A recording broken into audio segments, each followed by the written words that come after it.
नमः शिवाय। हर हर महादेव। दोस्तों, स्वागत है आप सभी का मेरी इस प्रेत कथा कहानी चैनल में। सोमवार का दिन शंकर भगवान को समर्पित होता है। आज मैं आपको सोमवार का व्रत कथा और सोमवार की व्रत की विधि के बारे में बताऊंगी। आशा करती हूँ आप सभी को पसंद आए तो मेरी वीडियो को लाइक कीजिएगा, चैनल को सब्सक्राइब कीजिएगा, बेल आइकन को क्लिक कीजिएगा और कमेंट बॉक्स में आप अपना राय ज़रूर लिखिएगा। तो चलिए शुरू करते हैं वीडियो को। सोमवार के दिन शंकर भगवान को समर्पित होता है। आज के दिन भक्त भोलेनाथ को प्रसन्न करने के लिए विशेष पूजा अर्चना करते हैं। कुछ लोग तो आज के दिन व्रत भी रखते हैं ताकि शिव की विशेष कृपा प्राप्ति की जा सके। बाबा भोलेनाथ के आशीर्वाद के लिए आप भी सोमवार का व्रत कर रहे हैं तो शिव व्रत कथा को पढ़कर या सुनकर इस अवसर को पूरा करें। नारद पुराण के अनुसार सोमवार व्रत में व्यक्ति को प्रातः स्नान करके शिव जी को जल और बेलपत्र चढ़ाना चाहिए तथा शिव गौरी की पूजा करनी चाहिए। शिव पूजन के बाद सोमवार व्रत कथा सुननी चाहिए। इसके बाद केवल एक ही समय भोजन करना चाहिए। साधारण रूप से सोमवार का व्रत दिन में तीसरे तक होता है, मतलब शाम तक रखा जाता है। सोमवार व्रत के दिन प्रकार का होता है। सोमवार व्रत, सोम प्रदोष व्रत और 16 सोमवार का व्रत, इन सभी व्रतों के लिए एक ही विधि होती है। आइए सुनते हैं सोमवार की व्रत की कथा। एक समय की बात है, किसी नगर में एक साहूकार रहता था। उसके घर में धन की कोई कमी नहीं थी, लेकिन उसकी कोई संतान नहीं थी। इस कारण वो बहुत दुखी था। पुत्र प्राप्ति के लिए वो प्रत्येक सोमवार को व्रत रखता था और पूरी श्रद्धा के साथ शिव मंदिर में जाकर भगवान शिव और माता पार्वती की पूजा किया करता था। उसकी भक्ति देखकर एक दिन माँ पार्वती प्रसन्न हो गए और भगवान शिव जी से कहने लगे, साहूकार की मनोकामना पूर्ण करने का आग्रह किया। पार्वती जी की इच्छा सुनकर भगवान शिव ने कहा कि हे पार्वती, इस संसार में हर प्राणी को उसके कर्मों का फल मिलता है और जिसके भाग्य में जो है उसे वो भुगतना ही पड़ता है। लेकिन पार्वती जी ने साहूकार की भक्ति का मान रखने के लिए उसकी मनोकामना पूर्ण करने की इच्छा जताई। माता पार्वती के आग्रह पर शिव जी ने साहूकार को पुत्र प्राप्ति का वरदान तो दे दिया, लेकिन साथ ही ये भी कहा कि उसके बालक की आयु केवल 12 वर्ष की होगी। माता पार्वती और भगवान शिव की बातचीत सुन रहा था तो इसे इस बात पर खुशी भी नहीं थी और ना ही दुख था।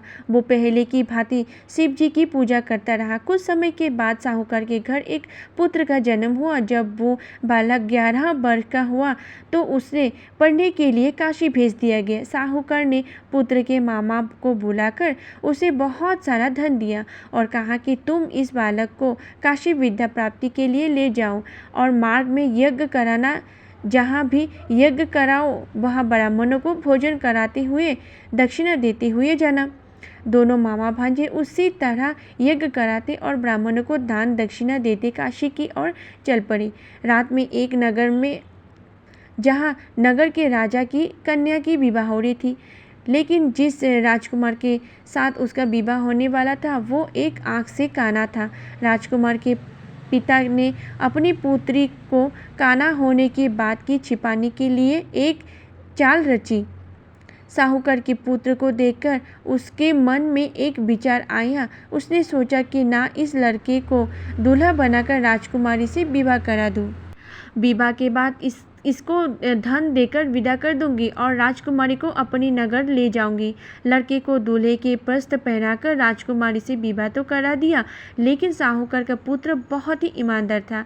उसे ये बात न्याय संगत नहीं लगी। उसने अवसर पाकर राजकुमारी की चूड़नी पे पल्लू पर लिखा कि तुम्हारा विवाह तो मेरा साथ हुआ था, लेकिन जिस राजकुमार के साथ तुम्हें भेजा जाएगा वो एक आँख से काना है। मैं तो काशी पढ़ने जा रहा हूँ। जब राजकुमारी ने चूड़नी पर लिखी बातें पढ़ी तो उसने अपने माता पिता को ये बात बताई। राजा ने अपनी पुत्री की विदाई नहीं किया, जिससे बारात वापस चली गई। दूसरी ओर साहूकार का लड़का और उसका मामा काशी पहुँचने और वहाँ जाकर उन्होंने यज्ञ किया। जिस दिन लड़के की आयु 12 साल की हुई उसी दिन यज्ञ रखा गया। लड़के ने अपनी मामा से कहा कि मेरी तबीयत कुछ ठीक नहीं है। मामा ने कहा कि तुम अंदर जाके सो जाओ। शिव जी के वरदान अनुसार कुछ ही देर में उस बालक के प्राण निकल गए। मृत भांजे को देख के उसके मामा ने विलप शुरू किया। संगोदवश उसी समय शिव जी और माता पार्वती उधर से जा रहे थे। पार्वती ने माता भगवान से कहा, स्वामी मुझे इसके रोने के स्वर सहन नहीं हो रहा है। आप इस व्यक्ति के कष्ट को अवश्य दूर करो। जब शिव जी मृत बालक को समीप गए तो वो बोले कि ये उसी साहूकार का पुत्र है जिसे मैंने 12 वर्ष की आयु का वरदान दिया है। अब इसकी आयु पूरी हो चुकी है, लेकिन मृत भाव से विरोध माता पार्वती ने कहा कि हे महादेव, आप इस बालक को और आयु देने की कृपा करें, अन्यथा इसके वियोग में इसके माता पिता भी तड़प तड़प कर मर जाएगा। माता पार्वती के आग्रह पर भगवान शिव ने उस लड़के को जीवित होने का वरदान दिया। शिव जी की कृपा से वो लड़का जीवित तो हो गया। शिक्षा समाप्त करके लड़का मामा के साथ अपने नगर के ओर चला दिया। दोनों चलते हुए उसी नगर में पहुँचे जहाँ उसका विवाह हुआ था। उस नगर में उन्होंने यज्ञ का आयोजन किया। उस लड़के के ससुर ने उसे पहचान लिया और महल में ले जाकर उसकी खातिरदारी की और अपनी पुत्र को विदाई दिया। इधर साहूकार और उसकी पत्नी भूखे प्यासे रहकर बेटी की प्रतीक्षा कर रहे थे। उन्होंने प्रण कर रखा था कि यदि उन्हें अपनी बेटे की मृत्यु का समाचार मिला तो वो भी प्राण त्याग देंगे, परंतु अपने बेटे के जीवित होने का समाचार पाकर वो बेहद प्रसन्न हुए।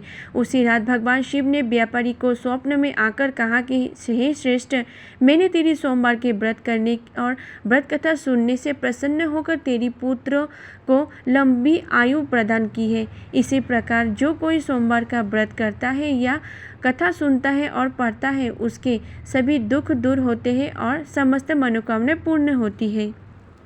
मन से बोलिए बाबा भोलेनाथ की जय, माता पार्वती की जय। आइए सुनते हैं शिव जी की आरती। ओम जय शिव ओमकारा, जय शिव ओमकारा, ब्रह्मा विष्णु सदा शिव अर्गांधी धारा।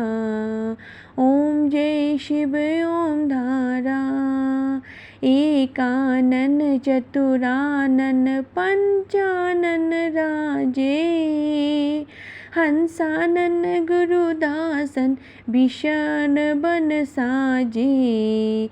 ओम जय शिव ओमकारा, दो भुज चार चतुर्भुज, 10 भुज अति सोहे, त्रिगुण रूप निरखता त्रिभुवन जन मोहे। ओम जय शिव ओमकारा, अक्षमाला बनमाला रुद्रमाला धारी, चंदन मृग मद सोहे भले शशिधारी। ओम जय शिव ओमकारा, पीतांबर पीतांबर बागेम्बर अंगे, सनकादिक गुरुनादिक भूतादिके संगे। ओम जय शिव ओमकारा, करके मंद कमुंडल चक्र त्रिशूल धरता, जग करता जग भरता जग संहर करता।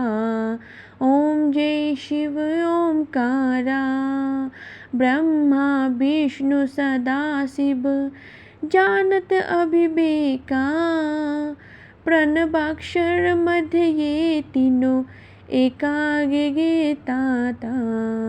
ओम जय शिव ओमकारा, काशी में विश्वनाथ विराजत नंदी ब्रह्मचारी, नित्य उठी भोग लगावत महिमा अति भारी।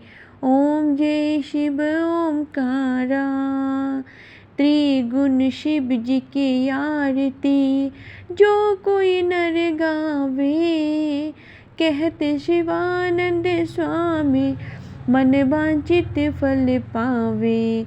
ओम जय शिव ओमकारा, ओम जय शिव ओमकारा, स्वामी जय शिव ओमकारा। ब्रह्मा विष्णु सदा शिव अर्धांगी धारा। ओम जय शिव ओमकारा।